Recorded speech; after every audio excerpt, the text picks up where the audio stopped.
কোরবানি না করে এই টাকাটা দিয়ে পাশে দাঁড়াও। আচ্ছা, কোরবানি করেও তো আমি পাশেই দাঁড়াচ্ছি। যে সান্তাক্লজের যত আয়োজন তুমি করছো, সান্তাক্লজের সব আয়োজনের পয়সা তুমি চ্যারিটিতে দান করে দাও। মুসলমানদের শুধুমাত্র কোরবানি এবং হজের ক্ষেত্রে এই কথা কেন বলা হবে? যখন কেউ একজন হতদরিদ্র মানুষকে দেখে তখন বলে যে তুমি এই কোরবানিটা না করে এই টাকাটা দিয়ে তাকে সাহায্য করো। ইতিপূর্বে আমরা দেখেছি যে বন্যার সময় বন্যা কবলিত মানুষদের পাশে দাঁড়ানোর জন্য অনেকে ডাক দিচ্ছে যে এইবারের কোরবানি না করে কোরবানির অর্থ দিয়ে বন্যার্থদের পাশে দাঁড়ান। শরীয়তে এটার হুকুমটা আসলে কি? আচ্ছা, সুন্দর একটা প্রশ্ন। তো এই যে যে কথাটা না, যে কোরবানি না করে এই টাকাটা দিয়ে পাশে দাঁড়াও। আচ্ছা, কোরবানি করেও তো আমি পাশেই দাঁড়াচ্ছি, কারণ আমি আগেই বলেছি যে কোরবানি হচ্ছে আল্লাহ পাকের সন্তুষ্টির স্বার্থে। একজন মানুষ অপর মানুষকে, একজন মানুষ তার এন্টায়ার ফ্যামিলিকে, এন্টায়ার কমিউনিটিকে মেহমানদারি করবে। যে আমি তার খাদ্যের ব্যবস্থা করছি। দেখেন, আপনি একজনের সমস্যা ফুলফিল করবেন, তার প্রয়োজন পূরণ করবেন, এটার একটা দিক তো এই যে আপনি তার জন্য ভালো খাবারের ব্যবস্থা করবেন। বাসস্থানের ব্যবস্থা করা এটা যেমন দায়িত্ব, যার বাসস্থান নাই, যার খাবার নাই তাকে খাওয়ানোটাও তো দায়িত্ব। তো কোরবানি হচ্ছে কি, যে আমি তাকে খাবারের ইন্তজাম করে দিলাম।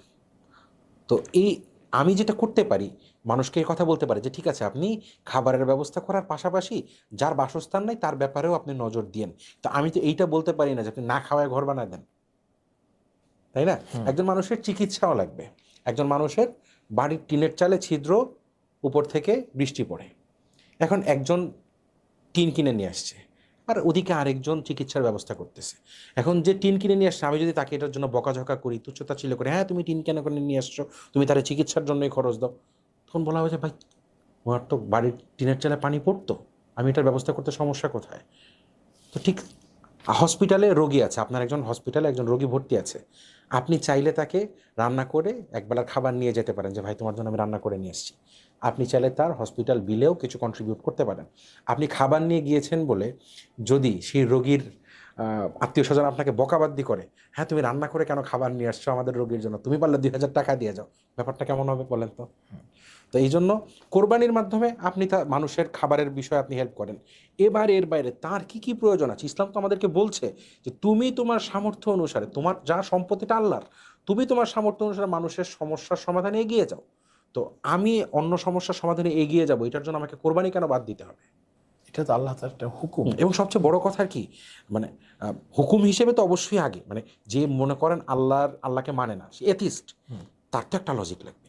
তো সে এই ব্যাপারটা এভাবে চিন্তা করুক। এবং আরেকটা জিনিস, যে যখন বিয়েতে হাজার হাজার কোটি টাকা খরচ হচ্ছে, আচ্ছা বাংলাদেশে কখনো এই ট্রেন্ড কেউ চালু করার চেষ্টা করেছে যে আমাদের বাংলাদেশের কোনো বিয়েতে আমরা কখনো 50,000 টাকার উপরে খরচ করব না, আমার 5 কোটি টাকা খরচ করার ইচ্ছে হয়েছে মেয়ের বিয়েতে, না আমি এই টাকা উত্তরবঙ্গে পাঠাই দিব?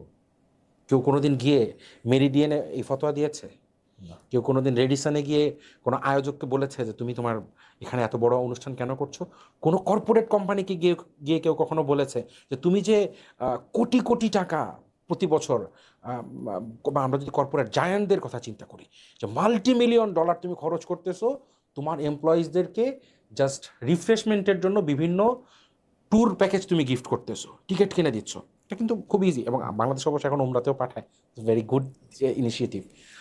তো এই যে $multi-million দিয়ে তুমি তাদেরকে কাউরে শ্রীলঙ্কা পাঠাইতেছো, কাউকে সিঙ্গাপুর পাঠাচ্ছ, কাউকে তুমি হচ্ছে থাইল্যান্ড পাঠাচ্ছ, কাউকে তুমি সুইজারল্যান্ড পাঠাচ্ছ, এটা না করে তুমি এই টাকা দিয়ে গরিবকে দাও, কখনো আমরা বলেছি? তো তাহলে এই যে তুমি তোমার মানে তোমার কাজ বাদ দিয়ে অন্যভাবে মানুষের সেবা করো, এই কথাটা শুধুমাত্র কেন মধ্যবিত্ত সাধারণ মুসলমানকে বলা হবে, এলিটদেরকে কেন বলা হবে না? এই কথাটা কেন মুসলিম ছাড়া অন্যদেরকে বলা হবে না? কখনো কি কেউ কখনো বলেছে যে থ্যাঙ্কস গিভিং ডেতে অথবা ক্রিসমাস ডেতে, হ্যাঁ ক্রিসমাস উপলক্ষে পৃথিবীতে যে বিলিয়ন বিলিয়ন ডলারের বিজনেস হচ্ছে, কেউ তো কখনো দাবি করে নাই যে সান্তাক্লজের যত আয়োজন তুমি করছো, সান্তাক্লজের সব আয়োজনের পয়সা তুমি চ্যারিটিতে দান করে দাও? এই দাবি তো ভাই কেউ কখনো করে নাই। তো তাইলে এই কথাটা স্পেসিফিকভাবে শুধুমাত্র মুসলমানদেরকে, বা আরও স্পেসিফিকভাবে মুসলমানদের শুধুমাত্র কোরবানি এবং হজের ক্ষেত্রে এই কথা কেন বলা হবে? বিকজ কোরবানি এবং হজ নিয়ে ওয়েস্টার্ন মিডিয়া আপনার সাইকোলজির মধ্যে ঢুকাই দিছে এটা একটা আনইথিক্যাল জিনিস, এটা একটা অপচয়। দ্যাটস ওয়াই আপনি কোরবানি এবং হজের ক্ষেত্রে আপনার সাইকোলজি আপনাকে বলতেছে যে এইটা না করে আমি দান করি। কিন্তু এর বাইরে পৃথিবীতে হিউম্যান লাইফের যত ধরনের সেলিব্রেশন হইতে পারে, আপনি সব সেলিব্রেশন নিজে করতেছেন, অন্যের সেলিব্রেশনকে অ্যাপ্রিসিয়েট করতেছেন, কোনো সেলিব্রেশনের ক্ষেত্রে আপনার এই কথা মনে হয় না যে এইটার পয়সাটা আমি দান করি, কিন্তু শুধুমাত্র কোরবানি আর হজের ক্ষেত্রে মনে হয়, বিকজ ওয়েস্টার্ন মিডিয়া মাথায় পুশ করতেছে যে হজ এবং কোরবানি এটা একটা আননেসেসারি জিনিস, আর এর বাইরে দুনিয়ার সব আননেসেসারি জিনিসও নেসেসারি। জি।